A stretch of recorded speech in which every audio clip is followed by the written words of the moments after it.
சென்னையில் பெய்த திடீர் கனமழை காரணமாக ஏற்பட்ட மோசமான வானிலையால் சென்னை விமான நிலையத்தில் தரையிறங்க முடியாமல் 9 விமானங்கள் நீண்ட நேரம் வானில் வட்டமடித்த சம்பவம் பெரும் பரபரப்பை ஏற்படுத்தியுள்ளது.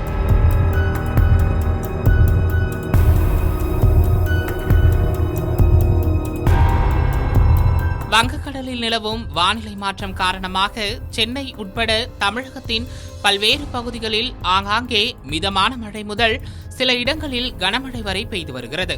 சென்னை மற்றும் புறநகர் பகுதிகளில் நேற்று இரவு 7:30 மணிக்கு மேல் திடீரென பலத்த காற்றுடன் கனமழை பெய்ய தொடங்கியது.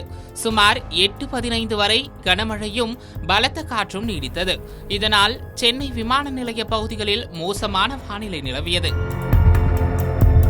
அப்போது சென்னையில் தரையிறங்க வந்து கொண்டிருந்த டெல்லி, விசாகப்பட்டினம், இலங்கை, ஹைதராபாத், மைசூர், மும்பை, துபாய் மற்றும் பெங்களூரு உள்ளிட்ட இடங்களிலிருந்து வந்த 9 விமானங்கள் மோசமான வானிலை காரணமாக சென்னையில் தரையிறங்க முடியாமல் நீண்ட நேரம் வானில் வட்டமடித்து தத்தளித்தன.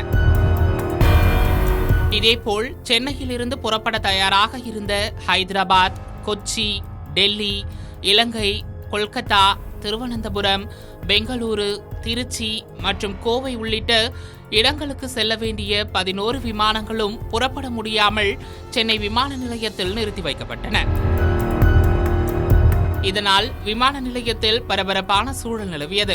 பின்னர் மழையும் பலத்த காற்றும் ஓய்ந்ததும் வானில் வட்டமடித்துக் கொண்டிருந்த விமானங்கள் ஒன்றன் பின் ஒன்றாக சென்னை விமான நிலையத்தில் தரையிறங்கின.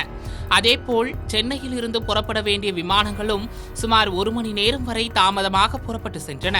விமானங்கள் தாமதமானதால் சென்னை விமான நிலையத்தில் காத்திருந்த பயணிகள் பெரும் அவதிக்குள்ளாகினர்.